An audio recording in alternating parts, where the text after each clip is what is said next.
Welcome to the Joy Lab podcast, where we help you uncover and foster your most joyful self. Your hosts, Dr. Henry Emmons and Dr. Amy Prasek, bring you the ideal mix of soulful and scientifically sound tools to spark your joy, even when it feels dark.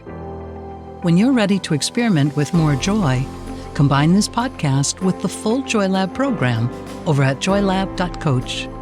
Welcome to Joy Lab. So I'm Amy, here to introduce this next lesson of our Podcourse. Nearing the end, actually. Only about 3 or 4 left. I'll have to check. But most of all, I hope you have found these lessons helpful. In this one, Henry is talking about an obstacle that is really sneaky. We call it the illusion of separation around here. It's an illusion because no matter what, we are always connected. We are not separate. We are deeply connected to the world around us, to everything. So we'll dig into that, and then we'll follow this lesson with a meditation as well so that you can take action. So that'll be in the next episode. So listen in and do know that you are connected. You are supported. In this section, we're going to talk about creating connection and belonging. I think I mentioned this before, but there are 2 things that I think really start to shift the whole conversation around recovering from depression. The first is something we've already talked about, and that is creating greater self-kindness, self-acceptance, self-compassion, changing the way that we hold ourselves. The second, which we're talking about now, is to create a greater sense of connection with others and breaking out of this feeling that we're really in it alone. I want to open this by reading the first lines of the movie, Love Actually. Pretty good movie. General opinion is starting to make out that we live in a world of hatred and greed. But I don't see that. It seems to me that love is everywhere. Often it's not particularly dignified or newsworthy, but it's always there. Fathers and sons, mothers and daughters, husbands and wives, boyfriends, girlfriends, old friends. When the planes hit the Twin Towers on 9/11, as far as I know, none of the calls from people on board were messages of hate and revenge. They were all messages of love. If you look for it, I've got a sneaky feeling that love actually is all around. I believe that. I believe that what we need in the form of relationships, love, connection is all around. The problem, much of the time, is that we are not able to take it in. Pema Chodron, who's a Buddhist teacher, uses a metaphor that I just really like for this. She talks about the human heart as being like a sea anemone. A sea anemone is a creature that lives on the ocean floor and is just kind of rooted there, doesn't move around, it just stays there, and its food floats right by it. And when it's open and able to bring in that nourishment, then the anemone has these tentacles that are just spread out and draw the nutrients out from the water. But when it is threatened or feels threatened, it closes down, it brings the softness, it brings the capacity to draw nourishment inside, closes up tight, and protects itself. And the human heart is in some ways not so very different. When we're threatened, when we feel insecure, when we don't feel safe, we bring our softness in and we close up tight and we protect ourselves. Now, there's actually nothing wrong with that. It's a healthy, natural, normal response when we feel threatened or unsafe. The problem is not in closing down. The problem is if we don't open up again. If we let ourselves stay closed, we can be surrounded by love or kindness or goodness and not be able to draw that in. So this section is really about learning to open up again. And it's really important. The Dalai Lama was quoted as saying, "We can live without meditation and religion, but we cannot survive without human affection." I want to read you a quote from a another very different way of looking at this, but coming to much the same conclusion. And this is from a neuroscientist, a book by Lou Casolini called The Neuroscience of Human Relationships. Here's the quote. The individual neuron or a single human brain does not exist in nature. Without stimulating interactions, people and neurons wither and die. In neurons, this is called apoptosis. In humans, it is called depression, grief, and suicide. From birth until death, each of us needs others who seek us out, show interest in discovering who we are, and help us feel healthy and safe. This understanding the brain requires knowledge of the healthy living brain embedded within a community of other brains. Relationships are our natural habitats. There is a phrase that I like to use in talking about this that is called the illusion of separation.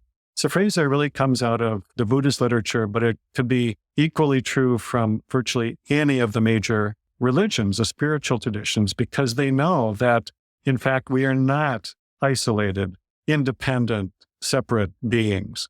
We are connected at a very deep level in very meaningful ways. Whether we see that or realize that or not, it's still true that we are connected. And so one way of looking at depression or grief or severe anxiety is that it is a call to community. It is absolutely telling us how imperative it is to break through this illusion of separation and create what the poet David Whyte calls a house of belonging. I want to tell you a little story about creating a house of belonging and what that means. That term, I think, is really evocative. And to me, it means very much like what it sounds. You build it, you plan and design, and then you build this sense of connection and community. It doesn't always happen just on its own. If it doesn't, then it requires us to think and plan and act. And just like building a house, you have to start with your own thoughts, your own ideas, and you create it first from within and then from without. The story I want to share is a few years ago, my family and I built a cabin, and we did it in a style of building called timber frame. If you're not familiar with that, it is posts and beams. It's not a log cabin per se. It's just building the frame or the infrastructure, and then you build around it. But this technique is very detailed. It's a huge amount of work because you're creating these joints for the posts and beams without using any hardware. You're creating them so that they just fit together, kind of like a hand in a glove. And it's really time consuming. So we did this at a school that kind of works with old arts and crafts. It's called the North House Folk School. And we invited friends to come. And we set kind of a wide net.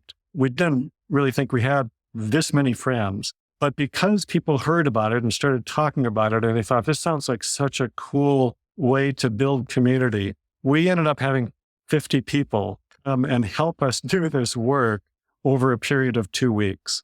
And I can tell you that this is not just my experience, but I think many people would say much the same thing, that this is one of the most kind of profound experiences of community that I've ever had. And in many cases, these were people I had never even known before, but it brought us together. And we had, something that we could work on together, which is a really nice way of building community. I like to think that our ancestors were doing this kind of thing frequently because they needed to. They needed each other. And in times of crisis, even now, you will see this happening.